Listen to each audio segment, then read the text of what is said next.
श्रीमद् भागवत महापुराण दशम स्कंद अध्याय 65। श्री बलराम जी का व्रजगमन। श्री सुखदेव जी कहते हैं, परीक्षित, भगवान बलराम जी के मन में व्रज के नंद बाबा आदि सब जन संबंधियों से मिलने की बड़ी इच्छा और उत्कंठा थी। अब वे रथ पर सवार होकर द्वारका से नंद बाबा के व्रज में आए। इधर उनके लिए व्रजवासी गोप और गोपियां भी बहुत दिनों से उत्कंठित थे। उन्हें अपने बीच में पाकर सबने बड़े प्रेम से गले लगाया। बलराम जी ने माता यशोदा और नंद बाबा को प्रणाम किया। उन लोगों ने भी आशीर्वाद देकर उनका अभिनंदन किया, यह कहकर कि बलराम जी, तुम जगदीश्वर हो, अपने छोटे भाई श्री कृष्ण के साथ सर्वदा हमारी रक्षा करते हो रहो। उनको गोद में ले लिया और अपने प्रेम आश्रुओं से उन्हें भिगो दिया। इसके बाद बड़े बड़े गोपों को बलराम जी ने और छोटे छोटे गोपों ने बलराम जी को नमस्कार किया। वे अपनी आयु, मेलजोल और संबंध के अनुसार सबसे मिलते जुलते।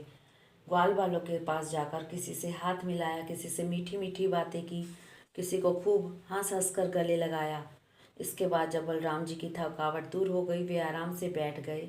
तब सब ग्वाल उनके पास आए। इन ग्वालों ने कमल नयन भगवान श्री कृष्ण के लिए समस्त भोग, स्वर्ग और मोक्ष तक त्याग रखा था। बलराम जी ने जब उनके और उनके घर वालों के संबंध में कुशल प्रश्न किया, तब उन्होंने प्रेम गदगद वाणी से उनके प्रश्न का उत्तर दिया। बलराम जी, वसुदेव जी आदि हमारे सब भाई बंधु सकुशल हैं ना? आप लोग स्त्री पुत्र आदि के साथ रहते हैं, बाल बच्चेदार हो गए हैं। क्या कभी आप लोगों को हमारी याद भी आती है? यह बड़े सौभाग्य की बात है कि पापी कंस को आप लोगों ने मार डाला और अपने सुहृद संबंधियों को बड़े कष्ट से बचा लिया। यह भी मेरे लिए कम आनंद की बात नहीं है कि आप लोगों ने और भी बहुत से शत्रुओं को मार डाला और जीत लिया। यह अत्यंत सुरक्षित दुर्ग में आप लोग निवास करते हैं। परीक्षित, भगवान बलराम जी के दर्शन से, उनकी प्रेम भरी चितवन से गोपियां निहाल हो गई। उन्होंने हंसकर पूछा, क्यों बलराम जी, नगर नारियों के प्राणवल्लभ श्री कृष्ण अब कुशल हैं? क्या कभी उन्हें अपने भाई बंधु और माता पिता की भी याद आती है? क्या वे अपनी माता के दर्शन के लिए एक बार भी यहाँ आ सकेंगे? क्या माँ भाऊ श्री कृष्ण कभी हम लोगों की सेवा का भी कुछ स्मरण करते हैं? आप जानते हैं कि सब जन संबंधियों को छोड़ना बहुत ही कठिन है। फिर भी हमने उनके लिए माँ बाप, भाई बंधु, पति पुत्र और बहन बेटियों को भी छोड़ दिया। परंतु प्रभु, वे बात ही बात में हमारे सौहार्द और प्रेम का बंधन काटकर हमसे नाता तोड़कर परदेश चले गए। हम लोगों को बिल्कुल ही छोड़ दिया। हम चाहती हैं तो उन्हें रोक लेती, परंतु जब वे कहते हैं कि हम तुम्हारे ऋणी हैं, तुम्हारे उपकार का बदला कभी नहीं चुका सकते, तब ऐसी कौन सी स्त्री है जो उनकी मीठी मीठी बातों पर विश्वास न कर लेती? एक गोपी ने कहा, बलराम जी, हम तो गांव की ग्वार ग्वालिनें ठहरी, उनकी बातों में आ गई, परंतु नगर की स्त्रियां तो बड़ी चतुर होती हैं। भला वे चंचल और कृतघ्न श्री कृष्ण की बातों में क्यों फंसने लगी? उन्हें तो वे नहीं छका पाते होंगे। दूसरी गोपी ने कहा, नहीं नहीं, श्री कृष्ण बातें बनाने में तो एक ही हैं। ऐसी रंग बिरंगी मीठी मीठी बातें करते हैं कि क्या कहना।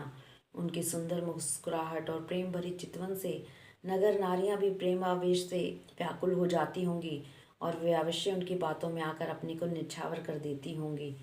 तीसरी गोपी ने कहा, हरि गोपियों, हम लोगों को उनकी बात से क्या मतलब? यदि समय ही काटना है तो दूसरी बात करो। यदि उस निष्ठुरता का समय हमारे बिना बीत जाता है तो हमारी भी उसी की तरह भले ही दुख से क्यों ना हो कट ही जाएगा। अब गोपियों के भाव नेत्रों के सामने भगवान श्री कृष्ण की हंसी, प्रेम भरी बातें, चारु चितवन, अनूठी चाल और प्रेम आलिंगन आदि मूर्तिमान होकर नाचने लगे। वे उन बातों की मधुर स्मृतियों में तन्मय होकर रोने लगी। परीक्षित, भगवान बलराम जी नाना प्रकार से अनुनय विनय करने में बड़े निपुण थे। उन्होंने भगवान श्री कृष्ण के हृदय स्पर्शी और लुभावने संदेश सुना सुनाकर गोपियों को सांत्वना दी। और वसंत के 2 महीने चैत्र और बैसाख वहीं बिताए। वे रात्रि के समय गोपियों में रहकर उनके प्रेम की अभिवृद्धि करते। क्यों न हो भगवान राम ही जो ठहरे। उस समय कुमुदनी की सुगंध लेकर भीनी भीनी वायु चलती रहती। पूर्ण चंद्रमा की चांदनी छिटक कर यमुना जी के तटवर्ती वन को उज्जवल कर देती और भगवान बलराम गोपियों के साथ वहीं विहार करते। वरुण देव ने अपनी पुत्री वारुणी देवी को वहां भेज दिया था। वह एक वृक्ष के खोडर से बह निकली। उसने अपनी सुगंध से सारे वन को सुगंधित कर दिया। मधुधारा की वह सुगंध वायु ने बलराम जी के पास पहुंचाई। मानो उसने उन्हें उपहार दिया हो। उसकी महक से आकृष्ट होकर बलराम जी गोपियों को लेकर वहां पहुंच गए और उनके साथ उसका पान किया। उस समय गोपियां बलराम जी के चारों ओर उनके चरित्र का गान कर रही थी और वे मतवाले से होकर वन में विचर रहे थे। उनके नेत्र आनंद मद से विहल हो रहे थे। गले में पुष्पों का हार शोभा पा रहा था। वे जयंती की माला पहने हुए आनंदोन्मत्त हो रहे थे। उनके एक कान में कुंडल झलक रहा था। मुखारविंद पर मुस्कुराहट की शोभा निराली ही थी। उस पर पसीने की बूंदें हिमकण के समान जान पड़ती थी। सर्वशक्तिमान बलराम जी ने जल क्रीड़ा करने के लिए यमुना जी को पुकारा, परंतु यमुना जी ने यह समझकर कि ये तो मतवाले हो रहे हैं, उनकी आज्ञा का उल्लंघन कर दिया, वे नहीं आई।